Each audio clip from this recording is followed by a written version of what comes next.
Mr. Preston, Here. Mrs. Lorenz, Here. Mr. Byers, Here. Mr. Roberge, Here. Ms. Smith, Here. Mr. McCarthy. We'll begin with the Pledge of Allegiance. I pledge allegiance to the flag of the United States of America and to the republic for which it stands, one nation, under God, indivisible, with liberty and justice for all.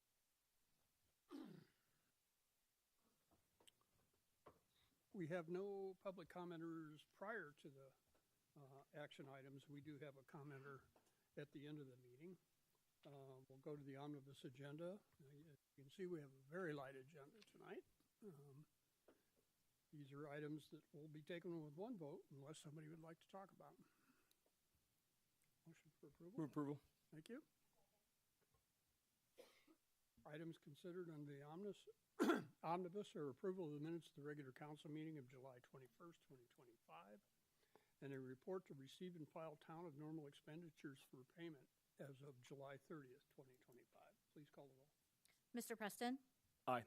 Mrs. Lorenz, Aye. Mr. Byers, Aye. Mr. Roberge, Aye. Ms. Smith, Aye. Mayor Kus. Aye. Those items are approved. We have no general orders tonight. We have two items of new business. The first is a presentation on the Pedestrian and Roadway Campus Safety Initiative. Thank you, Mayor. I've asked Ms. Keir to do an introduction, and then Mr. Otto is going to do a presentation for council's awareness on this initiative. So, Ms. Keir. Thank you, City Manager Reese. The Town of Normal and Illinois State University have been working together to improve pedestrian and roadway safety in some high-traffic areas that were identified as concern. So through the Pedestrian and Roadway Campus Safety Initiative, more than 1,500 participants to date have shared feedback to help shape practical and data-informed improvements. So tonight, Public Works and Engineering Director Ryan Otto is going to be providing you with an update, basically sharing with you what we've learned so far and then some potential next steps. So at this point, I'll turn it over to Ryan. Thank you. Thank you, Ms. Giger.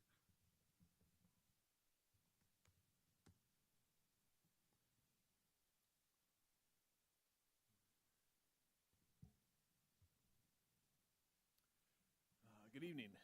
Tonight it's my pleasure to present to you the update that we have so far on our progress on the Pedestrian and Roadway Campus Safety Initiative. We will share a little bit about where we've been with the project, mainly looking at existing conditions and really deep dive into engaging with the public. Before I start, I want to thank our project partners. Illinois State University has been a great partner on this project. Their engagement and work to spread the word about the project and come up with great ideas and be an integral part of the team has been much appreciated and essential, really, to the success of the project. Our consultant team is T.Y. Lin and design and communications firm Altogether. The project itself is funded in part by a grant from IDOT. It's a state planning and research grant that we received in the fall of '23. So we are now to a point where we are moving into the next phase. So we thought it was a great time to update you on kind of what we found so far in our just initiative to advance safety on the ISU campus. So what is the project? The project is we're partnering with ISU to improve transportation safety for all users, pedestrians, cyclists, drivers, and more. We're taking a really comprehensive look at how people move in and out, not just people who live there, but people that drive through, people that work there. And unfortunately, this came about as a result of several tragic crashes that brought concerns to light. And we'll talk a little bit about not only what the data shows, but also about what the students, people that work there, people that drive through the campus are feeling. That was an essential part, like I said, is the public engagement portion. So we're using data and innovative traffic solutions to advance pedestrian safety and work towards implementing safety solutions for the entire campus area. So right now, we've just completed phase one. So we analyzed existing conditions. We have done the first phase of public engagement on campus. We did that during the spring semester to the community as a whole, but also to the campus community. And our next step is phase two, where we'll identify pilot project locations and work to implement those solutions. The final project or the final plan development is planned for June of '26. So the next couple slides are related to what the conditions are on the ground as we see them. So we'll talk about the street network and those things listed as you see. The street network is kind of what we know. It's College Avenue, Main Street are the main corridors, and those are the streets that carry most of the vehicular traffic. The pedestrian network is extensive. We don't have a lot of gaps, but we did identify some gaps that you can kind of see down in the corner. So those are target areas that we'll be looking to improve in the future and close those gaps. We did notice a lot of sidewalk varying widths throughout the corridor, especially on Constitution Trail, and we'll talk about that in a moment. The bicycle network, we identified that there aren't many on-street bike facilities. There's a lot of shared lanes, particularly on Adelaide and School. Many campus members just ride on sidewalks. Illinois State has looked at where bikes should be, specifically through their dismount zone program to improve safety, and there's been many conflicts, including one tragic accident on kind of their South School Plaza area, and looking to just identify where those interactions are and how we can improve those. Constitution Trail, a lot of people don't actually know that Constitution Trail runs along the campus area. It skirts Beaufort Street, starting at Broadway and Beaufort, runs down Beaufort and then up University Street, and then cuts through the Main Street pedestrian underpass and through ISU's athletic complex. That's called our Collegiate Branch Trail.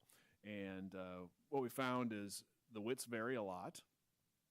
There's sometimes difficult to understand where the trail is, what's a sidewalk, who can be there. And so that was one of the main comments we saw, but we also saw it as we analyzed data and tried to understand ways we could improve.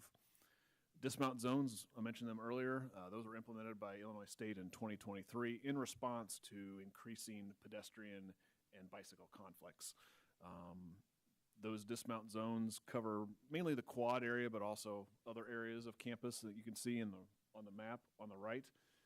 And what we did find that ISU has implemented a lot of bike parking on the outskirts, so that's great. So bicyclists can bicycle to campus, park, and then walk into those areas or walk their bikes into those areas where they are not allowed to ride. The transit network is served by Connect Transit. You can see the Redbird Express is the red route. It goes around the quad area and then goes up to service Cardinal Court on Gregory Street, and then numerous other routes. And a lot of them converge right here in Uptown Station. Campus mobility, there's some interesting statistics here. 14,000 off-campus students come into ISU, and there's only about 2,000 parking spots on campus proper. So that means that 50% of the trips beginning and ending end with people walking. So we see that in the numbers, we see that in the data in terms of pedestrian volumes. So it's a really important aspect, and that, you know, half the people that come to ISU are walking, either at the end of their trip or at the start of their trip onto the quad area or campus area. As part of this, we did do traffic counts at 10 different locations. So we identified areas that are of particular interest, mainly major intersections or areas where we see a lot of conflicts, including Main Street. Here you see some example data from Main and Dale Street. We wanted specifically to understand the pedestrian volume at this location, so our data gives us not only aggregate data for the whole 24-hour period, but also we can see what hours people are moving about. And you can kind of see the start and end of class on that graph. So very interesting data, very useful in terms of targeting the safety measures and predicting where conflicts could arise. Some other safety trends we've noticed is an increased crash rate. The pedestrian and bicycle crashes in this area, it says they're 6% higher. 6% is the crash rate, which is much higher than the McLean County or statewide average as a whole for vulnerable users. So that McLean County and the state overall have a 2% crash rate. So it just kind of goes to reinforce this area is very heavily used by bikes and peds.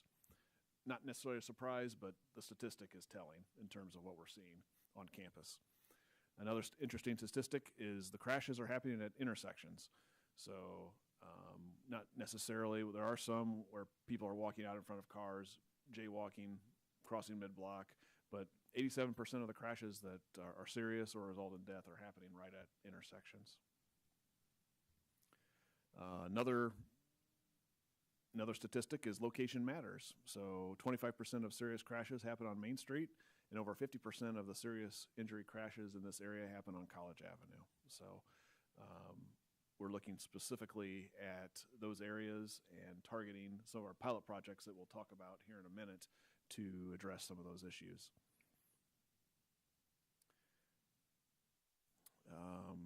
Kind of related to the safety impact and how it disproportionately affects vulnerable road users, that bike and ped crashes are 4% of the total crashes in this area, but make up 57% of the crashes.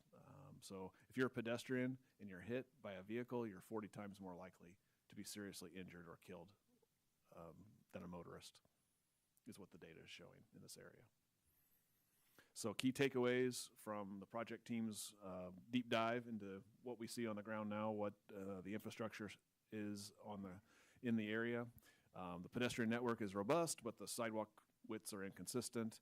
There are minimal on-street bike facilities, and Constitution Trail varies in design characteristics. Intersections are a concern, and location matters. We talked about how many of the crashes occur on our major streets through the area, Main Street and College Avenue. Next, we'll talk a little bit about our next step in phase one, which was to go to the public to understand what the community is seeing on the street, get those stories. We know that the data, the crash data, a lot of crashes go unreported, or especially the near misses, that it wasn't a crash, but it came very close to being a crash. So we wanted to hear what people had to say, where they feel unsafe, where it was difficult to cross. So we developed a public information campaign, and the project team and Illinois State and our town communication staff did a fantastic job. As you'll see, we had a lot of interaction, both in person and online, for people to tell their story. We did that through a project website. We did it through storytelling activation. You can kind of see one of the sidewalk placards that went down, and there were several versions of these, and some of them were pretty catchy. But the idea was to get the attention of students, get them to scan that QR code and go to the survey. We did pop-up events. You can see some of the interactions there, and there was a lot of good conversations that students took the time. We did have bumper stickers and candy and snacks to incentivize them to stop and talk to us, but a lot of them just did so because they were interested in what we were doing, and we were happy to listen. So a lot of good information came from those. You can see the map laying on the table. They could put a dot on the map, write down what they were seeing, where they felt unsafe, where they were seeing problems. So it was very interactive. We did a marketing campaign with email blasts, digital displays. Illinois State did a great job of sending out emails to students, trying to encourage them to take the survey, and it shows in these statistics here that we'll look at next. We had well over 1,500 interactions, both online and in person, with community members, campus members, and just stakeholder participants. So it was a really good showing in terms of the data we got. I think that a lot of the stories we heard were really important. As we look at the data, there's some areas that popped up that didn't pop up as a concern when you look at just the crash data. I talked a little bit about anecdotal experience we were trying to understand from the public, and one of the areas we saw is College School in Mulberry. While it didn't flash up as a big issue in our data, we don't have a lot of crashes there, no fatalities, but College School in Mulberry clearly was number one on people's mind in terms of difficulty crossing and safety. So the interactive survey was well designed by the project team. You could drop a pin on as many locations as you want in the survey, and then you could type out your experience. So we have that data, and it is really interesting to hear what people are seeing and telling us in terms of all these different intersections and issues they see. So a lot of great data there. We had over 2,700 map comments. So 2,700 people took the time to drop a pin on a map and tell us their story, tell us why they either felt unsafe or suggest a improvement, what that could look like. And you can see the heat map to the right. College School, Mulberry, and College and University are right there up the top. They're College School Mulberry is flashing yellow. So that's definitely one of the pilot projects we want to look at to try to make that better and understand how to make that safer. So public engagement, key takeaways. Some of the issues we saw, distracted behaviors, both on the part of motorists, but also on the part of pedestrians. So you can see the comment here. Someone told us that distracted driving and walking is so frustratingly common, I suspect a cause of lots of near misses in the area. And that was pretty common that we heard that from folks, is distractions. Frequent conflicts between roadway users, so a lot of near misses, tension between drivers, pedestrians, trying to navigate the same space in those areas where they conflict. Drivers frequently fail to yield to pedestrians. We heard that a lot as well. So I'm in the sidewalk, I'm in the crosswalk, the car didn't stop. Unavoidable pedestrian crossing behavior adds a lot of risk. So we saw mid-block crossings, people crossing where pedestrian or motorists wouldn't particularly look for that. A lot of this occurred near the student housing. A lot of anecdotal data too from drivers.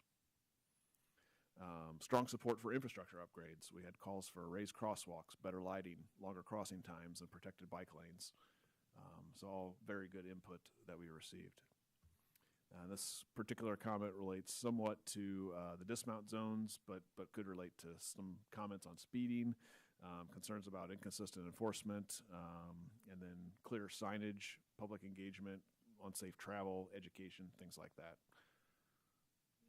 So this comment here related to the dismount zone. So next step, we are looking to identify locations where we can use temporary measures to improve safety. So these are inexpensive locations, inexpensive installations that we'll use to do everything from bump outs.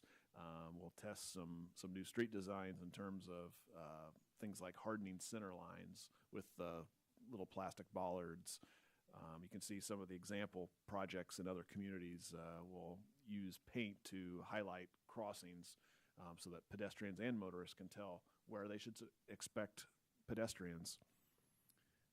These are all low cost, intended to be temporary, but that doesn't mean we can't make them permanent in another way or keep them in place for a little bit longer. Some of the projects could be a day, and some of the projects could last an entire semester. So we're just trying to see how these improvements work, what works for the community, what isn't working, and we can adjust the time frame from there. We're going to do about 7 projects, 7 locations essentially. You can see some more examples on the bottom of paint. We hope to engage the ISU community in some of the installation, especially on the painting side, some designs, something colorful. We want to include the students because they have great input, and quite frankly, they're a huge part of this project and understanding what they see on the ground as they walk to class every day. So the selection process it's a little bit circular as we've talked about the projects. We can't do necessarily all of the areas that have popped up, both in the data collection and the public engagement, but we could look at see what's feasible.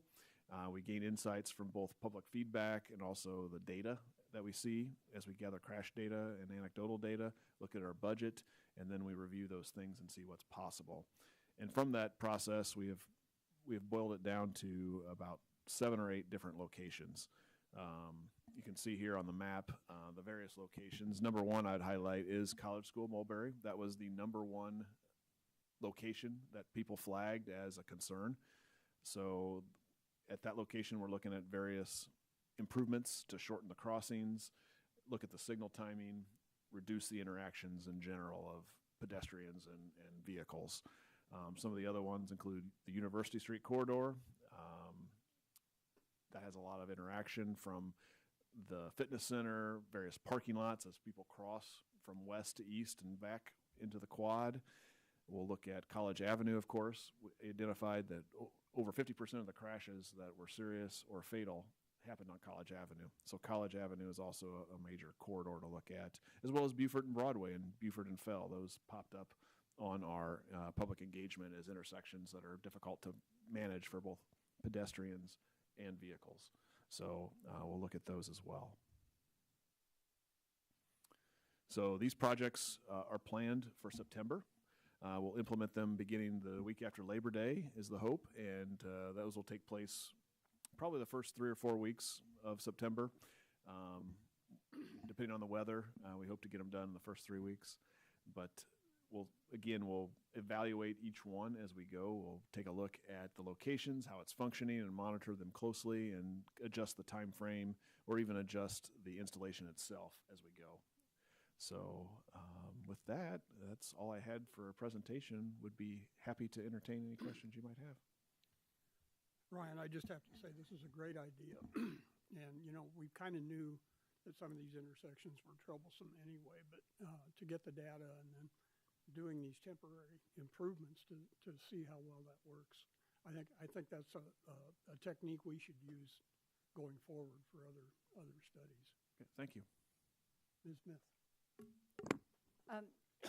You mentioned Beaufort Street being a part of this. Will the study extend to Vernon, or is that considered too far away from the main campus? That wasn't part of the study area. We focused in mainly on the campus proper. So we looked at Beaufort Street on the south, it went over to Linden, and then cut up to Willow, and then up to Gregory as well to kind of study that whole campus area. Well, I was curious because that with the installation of that walk signal where it flashes to alert drivers that a pedestrian is trying to cross, I was wondering if there's any data yet on issues with that type of tool that might be applicable in some of these locations. Not yet. We have heard a lot of positive feedback about those installations, but I wouldn't say we have a lot of data yet to see how they're doing. And also I've been noticing in my emails, there seems to be a lot of confusion, and I've had a constituent ask me every time he sees me about who can drive where. So where can a scooter be? Can it be on the trail? Is it supposed to be on the sidewalk? Is it allowed on the street? Same thing with electric bikes. In your surveying people, were there questions about that? I would say it did come up in some conversations. ISU has put out a lot of communication in terms of what's allowed where. And right now, I think e-scooters, anything with a lithium-ion battery is not allowed in campus dorms because of fire hazards. So some of that's driving the conversation in terms of safety. But I think the dismount zones on campus would apply to scooters and things of that nature. I think that's all I've got at this time, because I know I have a lot of confusion when I see a scooter. If it's in the street, I'm thinking, well, maybe that's where they're supposed to be because it is mechanized. But then if it's on the sidewalk, you're running into the issue of a motorized contraption possibly running into a pedestrian. Yeah, it's certainly something we can consider and study as we move forward in this report and study. And I believe I've seen on Constitution Trail where they have a QR code on some of the signs that allow individuals to get the rules. Is that signage something that is being implemented? I believe that is. I believe that's our Parks and Rec department putting up those signs. Because it seems like a good way to communicate a lot of information that might be subject to change. So, and thank you again for all your work on this. You're welcome. Thank you. Mr. Preston. Thanks. I think this is important, and it's something that I know all of us have heard about from mostly on the pedestrian side, but some on the driver side as well. Both sides of this with some distracted traveling and lower visibility on certain parts. And so appreciate you guys diving into this. If you could go back one slide, I believe, talking about, yep, the quick build. Can you elaborate? So you talked, understandably, about school and College and Mulberry, that intersection that's like C on this graphic here. For item C, street and slip land closure, can you expand on that a little bit? What exactly we're talking about there? Sure. The slip lanes are essentially right turn lanes, or areas where cars can take the right turn almost at speed at a 30-mile-an-hour street. And what we find is when cars can take a right turn without having to slow down and make a hard right, essentially a full 90, that increases the likelihood of crashes a lot as people just fly around the corner.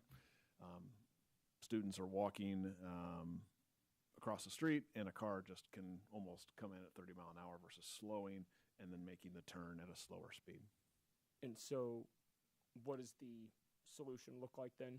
So we would close off the slip lanes to essentially force motorists to make a turn slowly. So it's a harder right turn. It's a turn that they can take at just basically slow speeds. A lot of what we're finding is that speed is dangerous. So if you can slow the speeds, make people slow down, take their time. Some of it is pedestrians, making sure that they have time to look, and just if you can slow the speeds of the cars, you can observe, and pedestrians have a better chance of seeing what's going on. Okay, thanks. And then unrelated to that intersection, but you also talked about Main Street and the prevalence of issues we've had along there. Without putting the cart before the horse, because this would not be a quick build solution, has there been early discussion about so there's a traffic signal on Main at, I believe, Dry Grove, just on the south side of Metcalf, and there's a lot of foot traffic along Main between College and Vernon. Is that intersection with Dry Grove still the most effective place for a stoplight, or is there, has there been discussions about another primary pedestrian cross on Main somewhere south of that, north of Hovey, or where are those conversations at? We have had a lot of interaction with IDOT. IDOT is planning a rehabilitation of Main Street in the next year or so. I don't know the exact timing of that. I believe right now they're looking at a November letting, but that would rehabilitate Main Street the normal section would be from Division Street all the way up to Gregory. So we've been in conversations with IDOT about enhanced pedestrian crossings. There's a lot of uncontrolled crossings in that exact area you're talking about between Dry Grove and Beaufort, Vernon. Those areas, they're looking at everything from RRFBs is currently the conversation that's going on, but there are additional conversations that I hope to have based on the data that we got from this study. So we hope to have additional conversations with IDOT to further enhance and include in their project crossing improvements that would make things a lot safer in that area. Okay, thanks. I think overall, some of these quick builds, to the mayor's point too, some of this low-hanging fruit of ways to make an impact and do so in a pretty quick and cost-effective way. Glad to see that going on here, and hope that the results, yield what we're looking for with these. Thanks. Thank you. Just to let everybody know, Main Street is US 51, and it's a state highway. So the state has control of that. And at the risk of sounding cynical, they've been studying that for about 20 years now, trying to come up with a solution. Further comments? Ms. Lawrence? Thank you. So did we commission this study, or was it a joint effort between us and ISU? This is a study that we submitted a grant application. It's funded in part by a state planning and research application. So we submitted the grant application and partnered with ISU to implement it. Okay.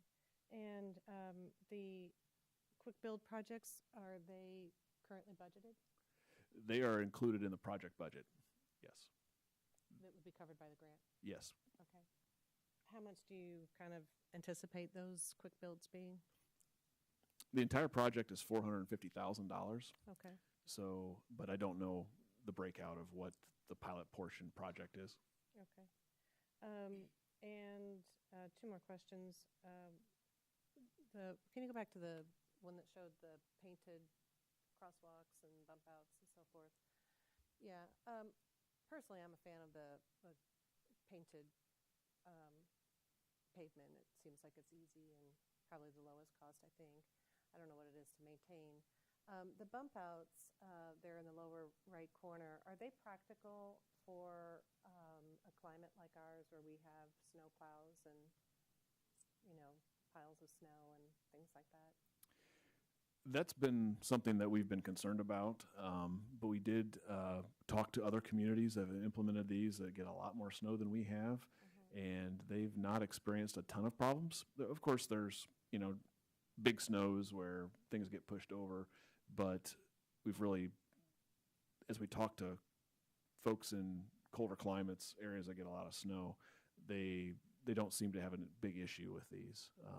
So I think some of it will be good design, and we're trying hard to make sure that we design the curb extensions and things so that buses can get around, vehicles need to get through still. Okay. So we want to make sure we're thoughtful in where we put these and how we implement them. Okay. Well, the last topic I want to bring up is where Ms. Smith was going to, and that is in the topic of micromobility. I took this survey, and I don't recall the questions being specific to the allowance of e-scooters and e-bikes and so forth. So that is a topic that's kind of simmering under the surface. A few weeks ago, I snapped a picture of a brave soul on an e-scooter crossing Veterans Parkway at Fort Jesse. So I thought that was rather brave. But it pointed out to me the need for some clarity of what are the rules. Do we know what the rules are for e-scooters and e-bikes in this community? I know there was some state legislation passed some years ago. Where does that stand? And if you can't answer that, then I guess I'll direct my question to Ms. Reese. I think I can answer that question. E-bikes are controlled by bicycle rules for the road. They're available from the state website. They're handed out in different places. So yeah, there are guidelines and rules for bicycles on streets. And the e-bike or the e-scooters? E-scooters, not so much, no. Can you elaborate? It's the Wild West out there, and nobody's really sat down to do that. Did the state actually say that that the municipalities have to do something to either opt in or opt out, and have we done that? Well, we have not taken any formal action. I guess if we're going to start discussing e-scooters, I'm looking for Mr. Day, who's our subject matter expert in that regard, only because it's been a while since we discussed it, and I would need to refresh my notes about where the state landed in state legislature, but hopefully he can remember. In terms of e-scooters, the state legislation has, and it's an opt-in provision, so e-scooters aren't allowed anywhere in the community unless the municipality specifically allows for their use. We haven't done so, and so officially e-scooters are illegal in the town of Normal. So this fellow who was at Veterans Parkway in Willow on an e-scooter, if a law enforcement squad car was around, they could pull him over? Yes. Probably double there because they're always prohibited on state highways, so. And do we have Veterans would have been illegal anyway. Why is that? Because it's a state highway. Oh, okay. So I guess that just points out, I think, a lot of work, I think, needs to be done about micromobility.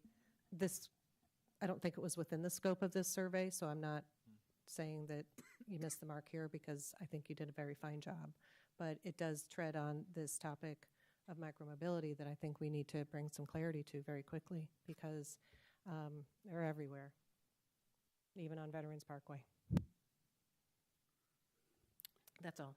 Further questions? thanks for the update on that. Looking forward to what comes of that. Thank you. I think it's a great approach, and I think you'll get a lot of good data out of that.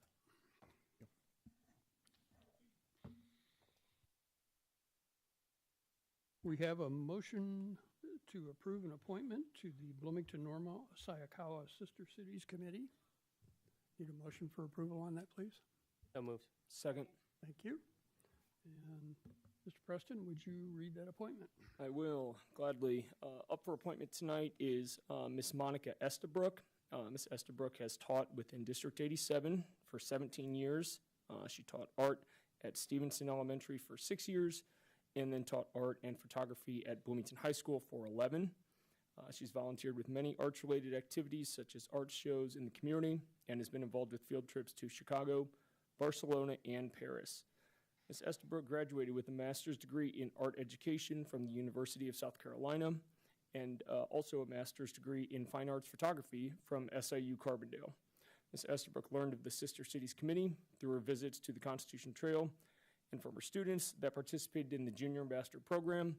Ms. Estabrook's daughter participated in that said ambassador program and recently traveled to our sister city. Ms. Estabrook had a positive experience with the program and has inspired her to volunteer for the committee.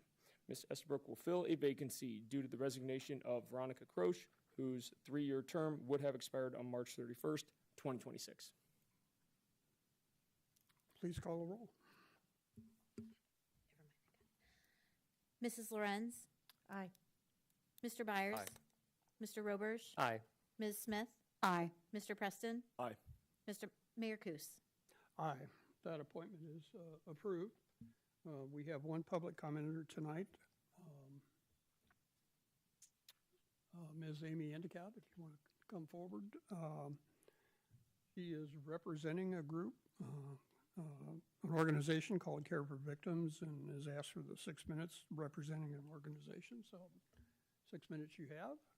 And one technicality, I just ask you to state your name for the record as you get into your comments.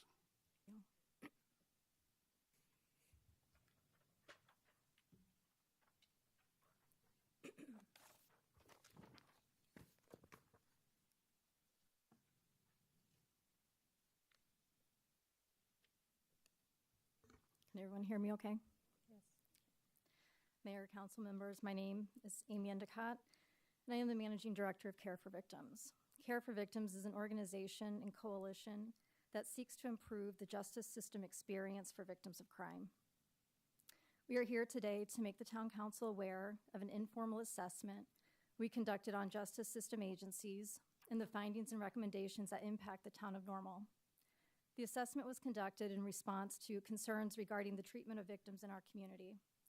Victims shared their difficulty in accessing support, resources, and experiencing further harm within the legal system. This assessment sought to identify systemic issues and propose solutions. The objective is to pinpoint areas where information, resources, processes, and accountability fall short, and suggest actionable steps to strengthen these areas and improve justice system and government transparency and accountability. We previously met with Pamela Reese and other town leadership to start the conversation about this work and work collaboratively to address these issues. However, over the past 2 months, it became clear town leadership were not engaging with us and were instead dismissing our efforts. On Monday, July 28th, we were told not to expect any further updates from them. We requested to attend this council meeting and be added as an agenda item, but were denied that request by Pamela Reese. In the interest of time, we are unable to review all of the findings and recommendations with you tonight, but they serve to highlight numerous issues and potential statutory violations. Some examples of these issues include victim resource handouts provided at police station lobbies were illegible, outdated, and referenced the office of former Attorney General Lisa Madigan and given out to the public as recently as May of this year. You were given a copy of that handout tonight. Victims' rights information was also not available when asked for. Police complaint appeals do not exist. The Normal Police website did not indicate how to appeal an officer complaint. The town website listed an obscure FAQ that was hard to find that indicated officer complaint appeals should be sent to the city manager, but did not include a link to a form or any processes on how to complete this process. When Pam Reese was asked about this, she stated she does not handle these appeals and never has. We asked who they should go to, and she said, most people send them to the mayor, but could not confirm this. There appears to be no formal process in how to appeal police officer complaints, or they are being mishandled and not reported on. Police standard operating procedures are not available on their website, whereas the City of Bloomington Police have theirs published and easily accessible to the public. In total, there were approximately 45 findings. Not all findings were issues. We did recognize things the town is doing well, and we strive to build out and recognize best practices.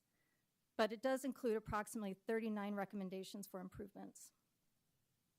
Not addressing these issues results in continued potential violation of statutes, undermines trust in local government, policing, the justice system, public safety, and further harms the most vulnerable among us, victims of crime, that our law enforcement, justice system, local government should be helping, not withholding information, not withholding resources and justice from them. Our ask tonight is this. We are requesting the town council assist us in addressing these issues that have been identified and ensure town leadership provide timely updates at all future council meetings until all issues are adequately addressed and completed. We previously provided the town leadership with an Excel document that includes the detailed findings and recommendations. It includes fields for updating what solutions will be implemented and to include dates for when each will be completed. We are open to other reporting formats that are more agreeable, created by and reported on by the town of Normal moving forward. I will be emailing council members a copy of this document and can be contacted for further discussion on these issues. We, as an organization, will continue to work with the community to obtain their feedback and victim stories to support this ongoing work. I'll close out my comments with a few of their stories. First, a child was a victim of a crime and the justice system failed them repeatedly. Their parents stated, the victim's Bill of Rights and the support provided is a joke. Secondly, a victim of domestic abuse is upset by the treatment they received, lack of caring, and information when they attempted to get help from Town of Normal law enforcement. The victim has no idea what the Victim Bill of Rights are and was never told about them. Domestic abuse involved physical abuse, stalking, pervasive camera surveillance throughout the home, and damaging the home property in anger. The police were called to help the victim get away from the abuser. Victim was told to drive to the Normal Police Department instead. Victim was mostly naked, no shoes, only a bathrobe on, and ran into the station scared and told them she needed help. Instead of helping the victim, the front desk said, you need to go park your car, it can't stay there. Victim was terrified but obliged. They put the victim in a room but left the door open. Every male officer who walked by the room glanced in at her, but no one spoke to her or offered her any support. Victim was finally met by a very young new male officer. They never sent in a female officer or domestic violence support. Eventually, the victim went to Neville House and received support there. Lastly, the victim is disappointed with the lack of communication, treatment they received by support personnel that seemed dismissive and condescending, and general lack of information on where to go for help, and unnecessary delays in dragging out court status hearings. And she stated, as someone going through this the first time, it's hard to understand what all is going on. And then you're thrown this packet of information and the attitude is like, take this, please don't ask us any questions. The packet doesn't have much in it, and no one sits down to explain any of it to you or how long it could take. So you just wait. And not knowing is the hardest part. Thank you for your time and support of these important initiatives for our community. Thank you. Before taking a motion for adjournment, are there comments or concerns? Ms. Smith? I just wanted to remind everyone who has an individual in the household with special needs that the SOAR Parks and Rec booklet for their fall and winter activities is out now. The registration opens online this Thursday, August 7th at 7 a.m. And once City of Bloomington offices open, it can be done in person. And there are a number of events that do fill up quickly, so I encourage everyone to get prepared and do your best to register online so you can have the most choice of activities for your loved one. Thank you. Motion for adjournment. So move. Second. Please call the roll. Mr. Byers? Aye. Mr. Roberge? Aye. Ms. Smith? Aye. Mr. Preston? Aye. Mrs. Lorenz? Aye. Mayor Kus? Aye, we are adjourned. Thank you.